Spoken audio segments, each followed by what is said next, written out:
had completely transformed himself physically and emerged as this rock star, just out of nowhere. But now they don't just think I'm Bill Hicks, they think Rush Limbaugh is Jim Morrison.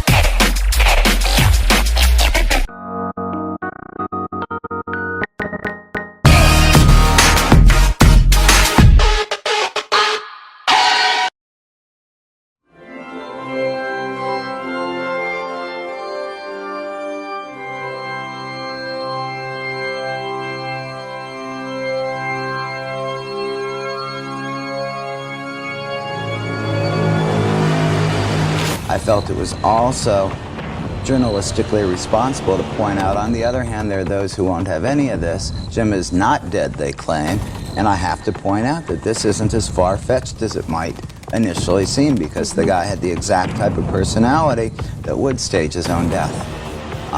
He had the motivation to do it, he had the ability to do it, and he had the means to do it. He had the money, he had the reason, and he had the cause. He was up for jail time in Miami. The trial was going through appeals. He had the money to do it, and he was the type of personality that would do it.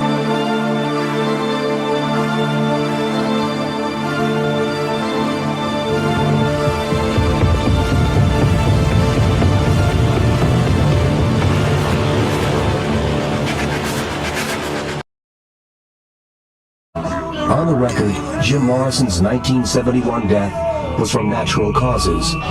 But off the record, there have been numerous legends associated with his passing. Fellow Doors member Ray Manzarek has heard them all.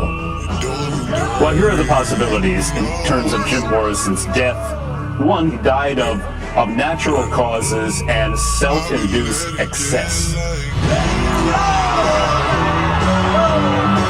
Or Jim was murdered. Who knows what the CIA might have been capable of back then? Or Jim Morrison staged the whole thing.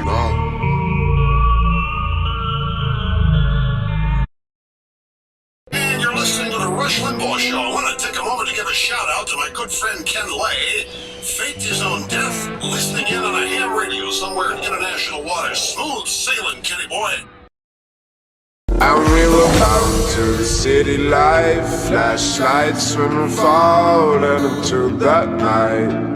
Focused on what you feel, just when you were calling about that day.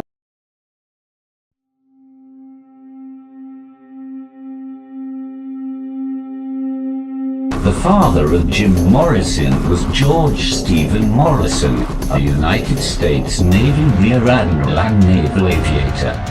Morrison was commander of the United States Naval Forces in the Gulf of Tonkin during the Gulf of Tonkin incident of August 1964, a false flag which sparked an escalation of American involvement in the Vietnam War. Like his father, Jim Morrison followed in his footsteps and was recruited into the CIA's Operation Chaos, an operation that was designed to infiltrate anti-war movements. Jim Morrison was one of the many children of military personnel that were sent to Laurel Canyon. Laurel Canyon was a breeding ground to train these individuals. The Doors and even the Manson family were created inside Laurel Canyon. And just like clockwork, once the Vietnam War was over, Jim Morrison supposedly died and his job was done.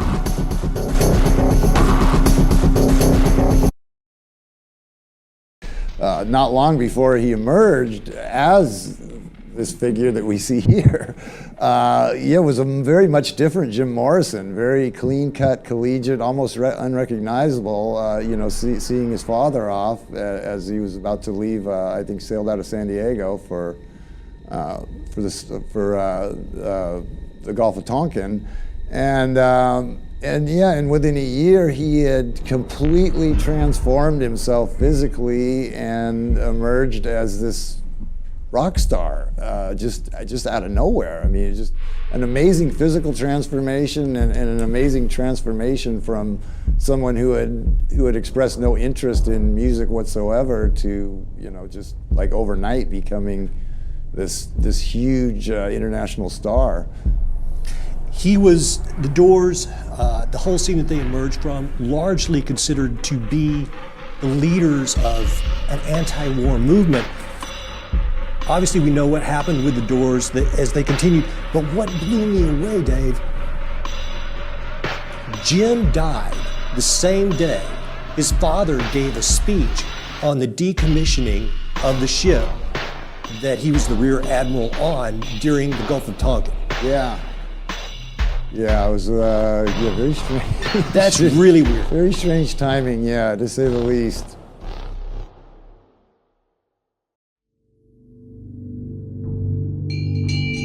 The CIA's other radio talk show host creation, Alex Jones, Bill Hicks, who also faked his death and had a familiar upbringing in a CIA military family. Jim Morrison was a rock star. Bill Hicks was a comedian. They are put in front of large crowds, and if they excel, they are moved up in ranks. Alex Jones is being groomed to one day replace Rush Limbaugh. You know, I saw the latest conspiracy. I think I sent it to Nico.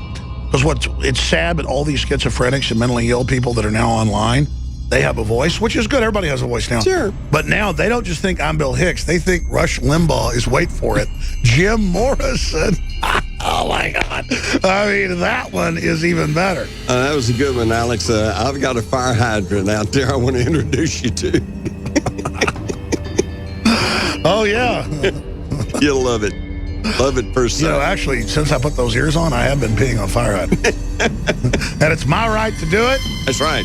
It's my right. I deserve a courage award. There it is. Rush Limbaugh, a.k.a. Jim Morrison, was Bill Hicks, a.k.a. Alex Jones' influence to get on radio. So that's how it's all connected. I mean, look at this. This is not satire. These people actually, back it up. They actually, on this video, show side by side and say Rush Limbaugh's Jim Morrison. They're so crazy. Yeah, I know. How silly can you be? I mean, everybody knows you're actually Karl Rove. Oh, man.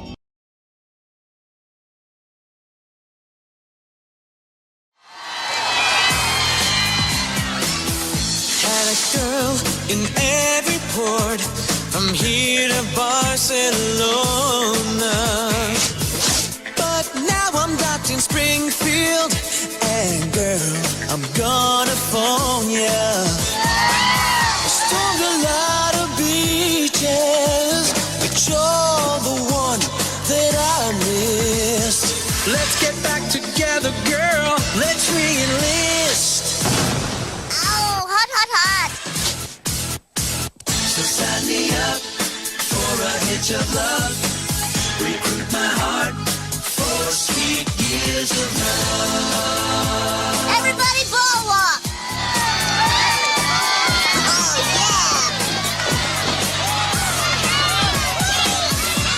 Looking good, guys. And double time. That's it. Protect the country.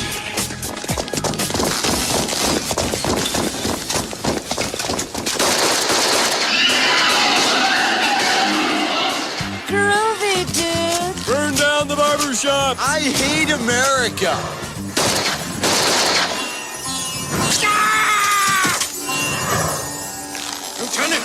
Lieutenant Smash! Admiral. The hippie fantasy again? We're getting less frequent, sir. Excellent. Well, there's no easy way to say this. The new administration is shutting down Project Boy Band. Shutting it down? Permission to say that's crazy, sir. You won't say it's crazy when you see next week's issue of Mad Magazine. Oh, dear God. When this satirical bombshell hits the stands tomorrow, your band will have as much recruiting power as a wax apple. I don't follow, sir. It's over, LT. Ha! Let's march all day and clean the streets all night. Don't bust me down. Let's re-up tonight.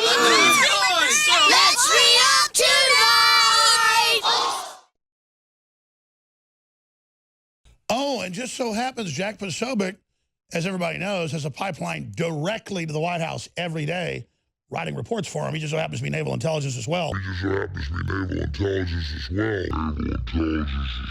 They are not happy at this point because there is a wind on down the road, my friends. Ha ha.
Drummer John Densmore had seen enough.